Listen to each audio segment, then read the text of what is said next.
يا الله بسم الله.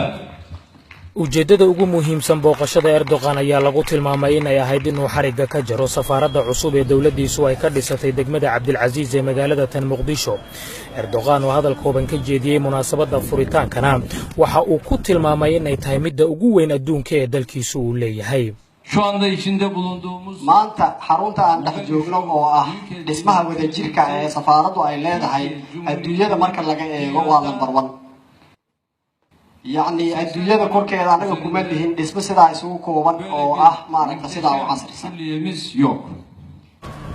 waxa islaamaanta ra'iisul wasaaraha Soomaaliya Umar Cabdirashiid iyo ra'iisul wasaare ku-xigeenka Turkiga ay xariga ka wada jareen isbitaalka hooyada iyo dhallaanka oo isna ay Turkigu ka dhiseen degmada Xamar Jajab kaasoo lagu tilmaamay midka ugu casrisan noociisa ee dalalka bariga Afrika.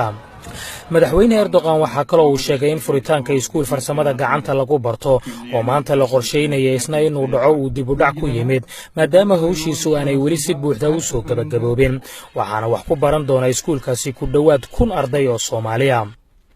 Erdogan waxa uu sheegay in xero ciidanka Soomaaliya lagu tababaro ay dawladdiisu ka dhisayso isla Muqdisho isagoo ballan ku qaaday in furitaanka xeradaasina uu mar kale Soomaaliya u iman doono. kulanku dhawaad 3 saacadood qaatay ay madaxweynaha Soomaaliya iyo dhigiisa Turkiga oo ay wehliyaan madax labada dal ka socota waxa ay ku jeexjeexeen sida ugu fudud ee loo fulin karo mashaariic iyo heshiisyo ay labada dal isla gaareen. Önce imzalanan 9 anlaşmayla ikili işbirliğimizi daha da güçlendirdik. sagaalkii heshiis oo halka wax yar ka hor ugu saxiixay waxay aad u xoojin doonaan xiriirkeedii labada wadan.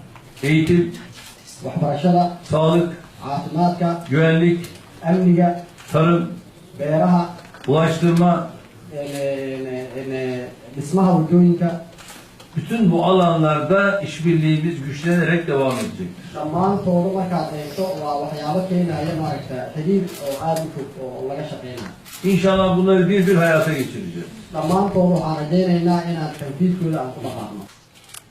madaxweyne Erdogan waxa uu sheegay in dhismaha guriga cusub ee baarlamaanka Soomaaliya ay dhawaantan bilaabi doonaan muddo 2 sano ahna ay ku soo gabagabeyn doonaan sidaas si la mid ahna ay fulin doonaan dhismo wadooyin 10 kiiloomitir gaaraya oo gudaha Muqdisho iyadoo dawladda hoose ee Xamarna ay ugu deeqayaan 30 baabuur oo kuwa nadaafada doorashada soo socota ayuu u rajeeyay in ay si nabdoon ku dhamaato isagoo dawladda iyo shacabkana uga tacsiyay geeridii dadkii ku nafwaayay weerarkii Hotel Ambassador.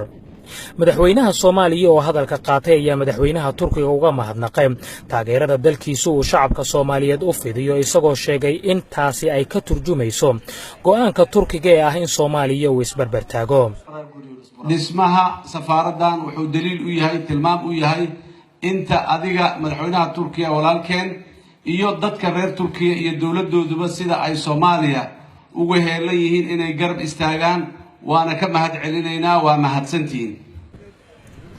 madaxweynuhu waxa uu sidoo kale dhigiisa Turkiga uga mahadnaqay go'aanka uu ku tilmaamay mid geesinimo kaasoo uu madaxweynuhu ku yimid Muqdisho iyadoo la isku dayay sida uu Xasan Sheekh sheegay in laga carqaladeeyo booqashadaasi. mudane madaxweyne aad iyo aad ayay sharaf weyn noogu tahay inaan ka soo qayb galno kugu soo dhaweyno Muqdisho ku soo dhawaaw Muqdisho iyo Soomaaliya iyo inaan maanta kaala soo qayb galno xafladda furitaanka safaaradda dhismaha safaaradda Turkiga oo ahaan doonta yani misaal u noqon doonta caalamka intiisa kale.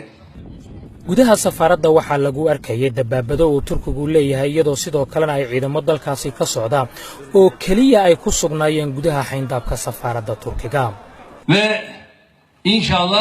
Erdogan waxa uu sheegay in maatinkiisa ka hor maalmo uu dekada Xamar ku soo xirtay markab sida gargaar uu dalkiisu soo diray oo gaaraya 11,000 oo tan iyadoo dhawaana ay iman doonaan maraakiib kale waxaana uu sheegay in deeqdaasi loogu talagalay dadka ku dhibaataysan gobolada kala duwan ee Soomaaliya.